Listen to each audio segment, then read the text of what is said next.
Zulaikha kembali ke penjara Zawiyah, dan mengatakan kepada Kidamun, bahwa dia memenjarakan budak Ibraninya adalah untuk dirantai, dibuat kelaparan, dan dihukum agar dia jera. Tapi mereka malah membiarkannya begitu saja. Kidamun langsung menyangkal perkataan Zulaikha itu, karena jika orang dirantai itu agar ia tak bisa lari, sedangkan Yuzarsif tidak akan melarikan diri.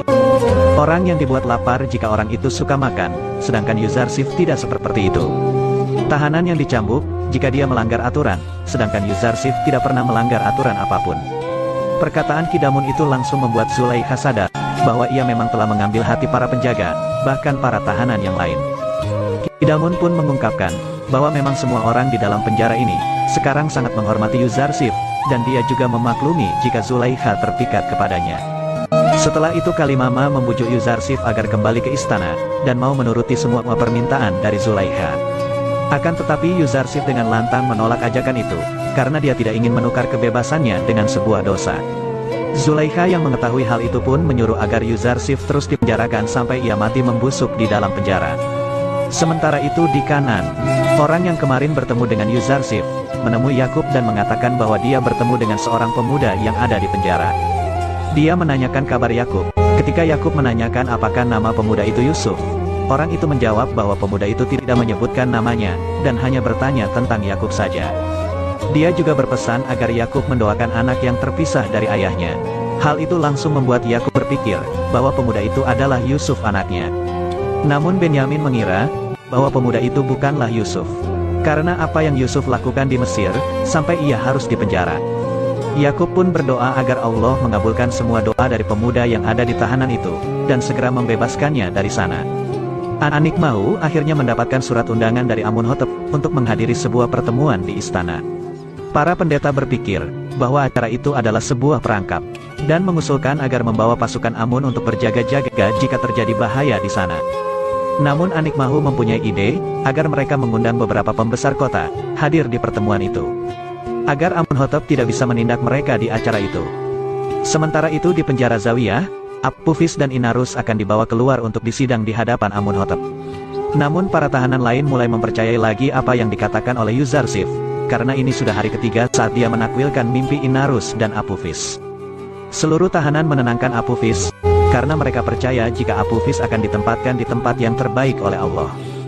Sedangkan Yuzarsif meminta kepada Inarus untuk menyampaikan pesan kepada Amunhotep, jika dia tidak bersalah dan tak layak untuk dipenjara. Perkataan itu ternyata membuat Yuzarsif merasa bersalah, karena dia seharusnya meminta bantuan kepada Allah, bukannya kepada Amunhotep. Dia terus-menerus merasa bersalah, dan bertobat kepada Allah, karena sudah berharap kepada selainnya. Akhirnya Jibril pun datang kepada Yuzarsif dan mengatakan, jika Yuzarsif tidak mengakui kesalahannya dan segera bertaubat, maka Allah akan langsung mengabaikannya, bahkan mencabut kenabiannya.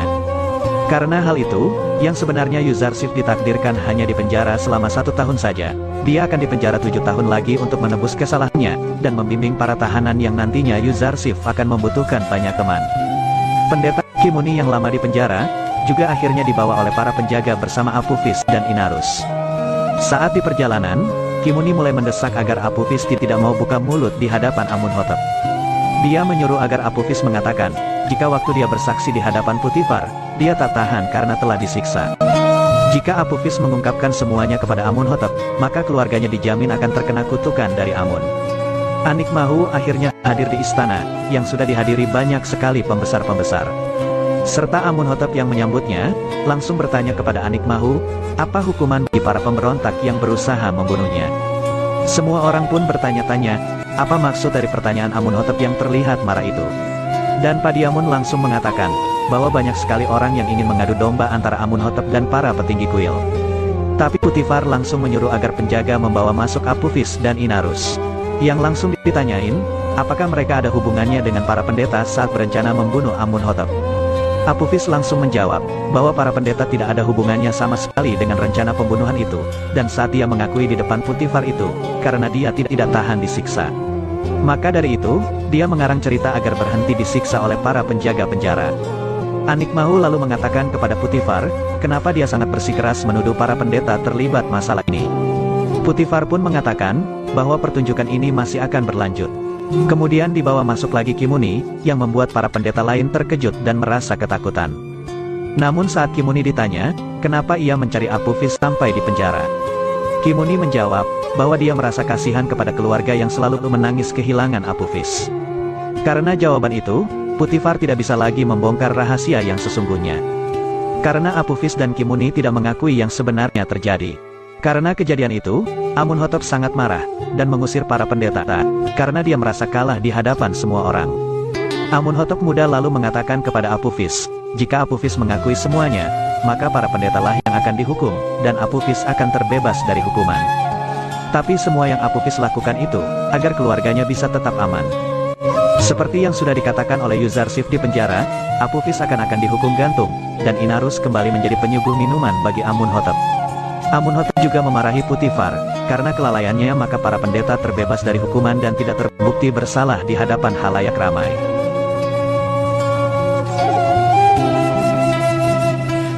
Keesokan harinya Apophis dihukum gantung di alun-alun, disaksikan oleh seluruh warga kota dan para pendeta, yang terus menganggap Apophis adalah orang kafir, karena menjelek-jelekkan dewa Amun dan para pendeta kuil.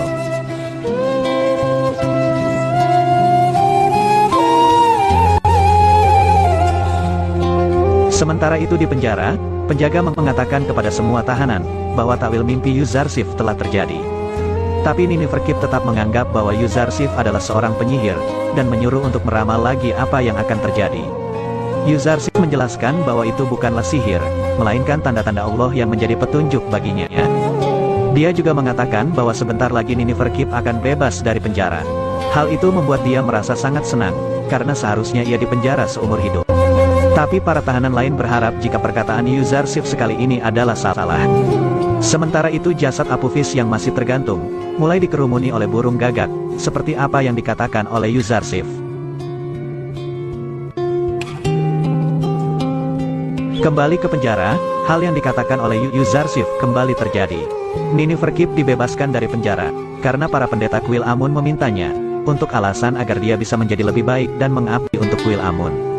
Semua tahanan pun lagi-lagi terkagum-kagum, karena ucapan Yuzarsif kembali terjadi dan semakin percaya bahwa Yuzarsif merupakan utusan dari Allah untuk mereka.